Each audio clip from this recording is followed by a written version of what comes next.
I can't say I find an affinity to any particular thing, except in that I find an affinity to it all, meaning that when I think about the small number of Jews in the world, even before the Holocaust, there weren't that many. None should have been lost, but the Jewish population has never been large. And to think that such a small number of Jews from before the war and after the war produced such an incredible body of work, literature, music, films, arts, artists, everything. I mean, look at the number of Nobel winners. How many have been Jewish out of such a tiny portion of the world? I mean, look at Jonas Salk, the polio vaccine, and the Salk Institute, which was designed by a Jewish architect, Louis Kahn, which is in San Diego, so I know it very well.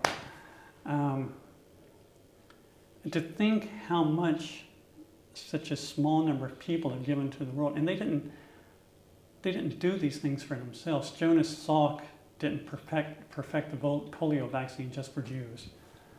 Louis Kahn didn't design this just so Jews could be cured, the Salk Institute, I mean.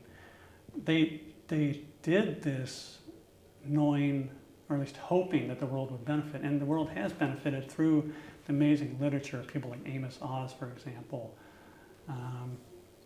or the work of Aaron Lansky with the Yiddish Institute, or so many wonderful scientists, so many wonderful writers.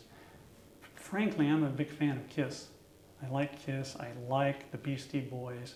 I also like more mellow stuff. I love Barbra Streisand. I could listen to her sing People all day long, or any of her songs. I mean, she has an amazing voice and personality. Her film, Yentl, or any of her films. I mean, you just watch her, Funny Girl, and you just go like, wow, that's a personality. But they didn't make these films just for Jews. They made them for everybody. I mean, look at the jazz singer, the first talkie.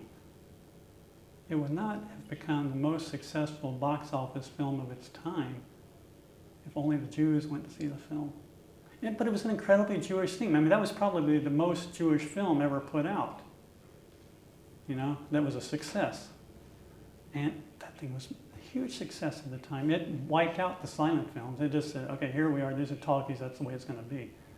But it was an incredibly Jewish theme with a Jewish star, produced by the Warner Brothers, Jewish. But they knew how to connect to the American pulse. And that's the thing. I mean, such a small number of people have done so much to connect to the world.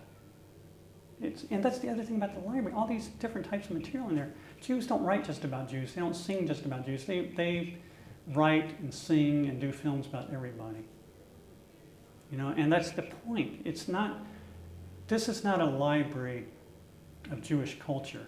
Yes, there is Jewish culture in there, what people would traditionally call Jewish culture, but this is a library of culture created by Jews, and there's a huge difference.